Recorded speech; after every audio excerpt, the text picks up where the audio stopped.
Hey everybody, Curses here with more Empires and Allies now. Major update from the game. They've added something to the game. Did we get... Well, obviously you know what they added, but I'm just being sarcastic here. But did we get balance changing to the Omegas? Nope. Did we get player quality of life changes? Nope. Did we get a sandbox base editing mode? Nope. Of course, what we got was a new Omega, the Gator. Now, the Gator is pretty good, but here's the problem. The problem is the Viper is just better.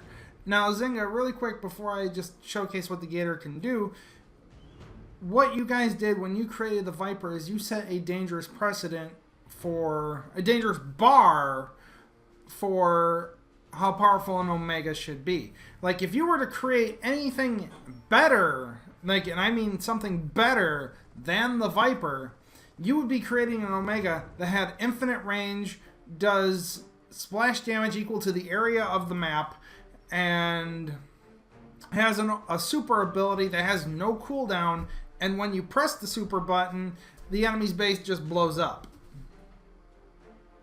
Like, you might think it sounds like I'm over-exaggerating, but unfortunately, no, I'm not. Because that's how powerful the Viper is, because the Viper literally outranges around 75% of your enemy base's defenses. Aside from railguns and metal rains. Like, how does the Viper outrange artillery? That's a question, right? Anyways, so what does the Gator do? The Gator, well, basically, it has a pretty decent attack pattern, and it has an invulnerability shield, much like the Falcon does, but except it's a temporary thing that's added into its attack pattern that lasts only like 2 seconds, but it's pretty good. It's not bad. The Gator's super ability... Basically, we're just going to go ahead and do that. The Gator's super ability basically launches an incendiary grenade. And this guy's stuff is a little bit rushed. But it launches an incendiary grenade that does area damage and then does damage over time, which is pretty good.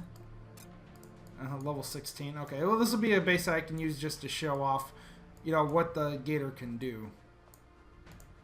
So, where's he? Okay, there's his metal rain. That's the only thing I need to get rid of, really. So let's go ahead and do this. So let's go ahead and take care of this metal rain, which is the only threat this guy has. Sorry. I apologize. Anyway. Kablam. Alright. So we're going to drop the Gator down.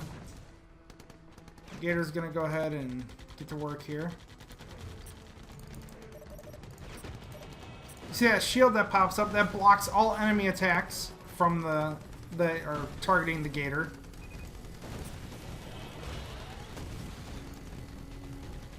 It's just something that's a part of his attack pattern. So let's go ahead and get the Gator into range here. You'll see the super ability. That was the super ability, just that little push. Which isn't, it's not bad. It's actually really good for killing off the Rangers on the map. Because the Rangers can't really stand taking that much damage.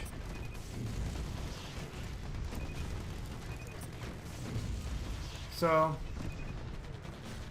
I didn't even have to use my Rangers. But that is pretty much it.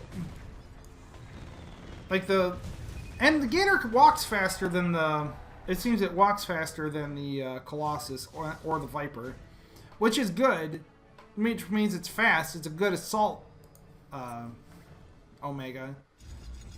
But my Gator leveled up.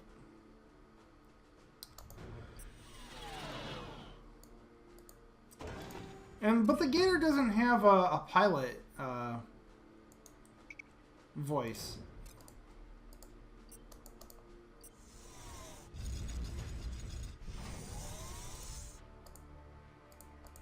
Well, usually the Viper has a pilot voice. Or maybe BlueStacks settings are just too low and it doesn't set it off. But anyway, so that's how the Gator operates. And it looks like I did my call arms inadvertently, which I'll just go ahead and grab that. Let's grab some good stuff, you know. But let's go ahead and do one more battle. Oh, that's not the Gator. You're the Gator. There we go. Because I have time just for one more. So let's do it. Alright, that's another 16. I'm just going to go ahead and grab it. He's got a lot of resources anyway, so he gets the unfortunate hammer. And he has a falcon protecting his base. Yeah, you can't hit that Gator. Gator's just too awesome. Go get that artillery. Eat it.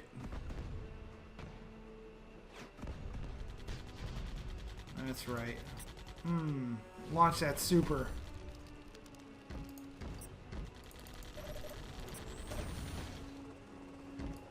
And there we go. Wait, where is it? Oh, there it is. Nope.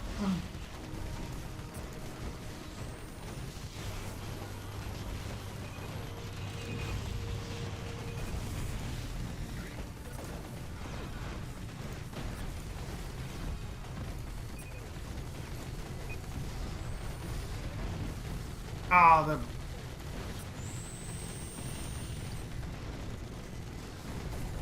Take care of that, please, guys. There we go.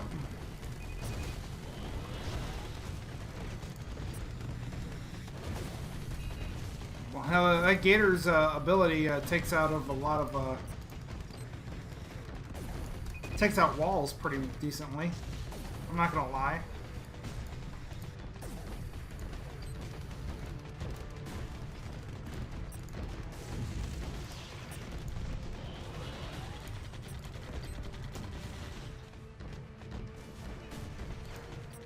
Alright.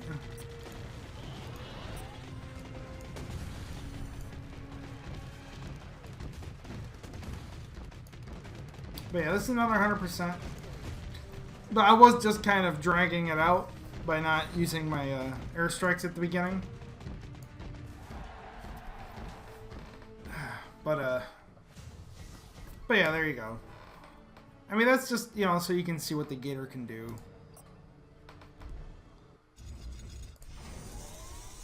So we'll go ahead and rearm all that. So, as far as it goes, is the Gator any good? Yes. I like it. The Gator is good. But here's the problem. The problem is Viper's just better. The DPS on the Gator is just not, it's not compared to the DPS on the Viper. And the super ability on the Gator, though good for taking care of small groups of units like Rangers and clustered up buildings, it's still actually not better than the damage the Viper does. Because if you have to look here, okay, so it does 2,104 damage plus 4 seconds of 329. That means about 1,200, 3,300 damage, while the Viper does, you know, 3,600, and each missile splashes.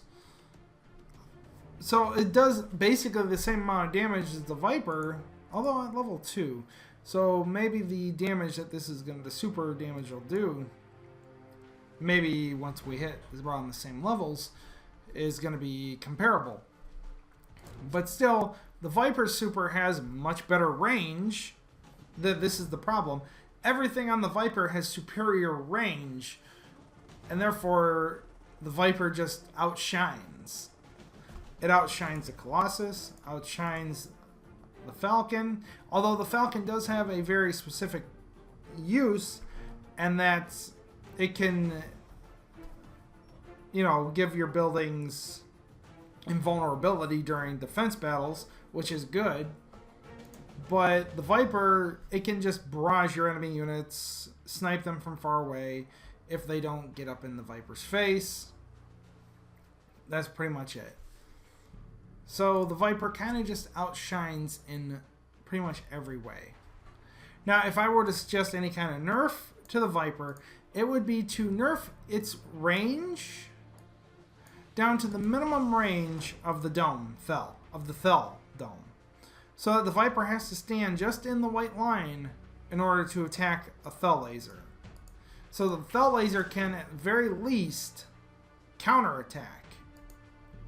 Now, of course, this still keeps the sentry guns short of the Viper's capabilities, which is just fine.